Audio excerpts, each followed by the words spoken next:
এটা হচ্ছে কক্সবাজারের পাহাড়, কিন্তু পাহাড়ের ভিতরে আপনি ঝর্ণা, যেটাকে আর কি বলা হয় আঞ্চলিকভাবে হচ্ছে পাহাড়ের কান্না। এই ঝর্ণাটাকে পাহাড়ের কান্না বলা হয়েছে।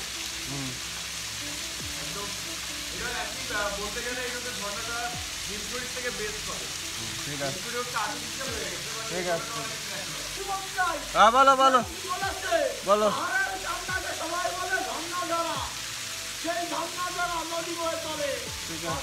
ঠিক আছে, তোমরা দুই ভদ্রলোক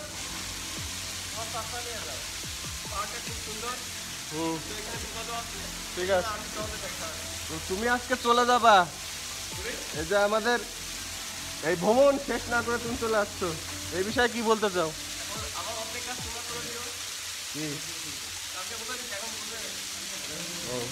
দেখো কিভাবে নামি আমি।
যাত্রা এখানে শেষ।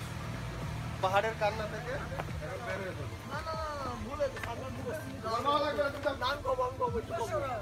এই পাহাড়ে ঝর্ণা ছাড়া কষ্টের নদী বয়ে চলে। তুমি কষ্টের নদী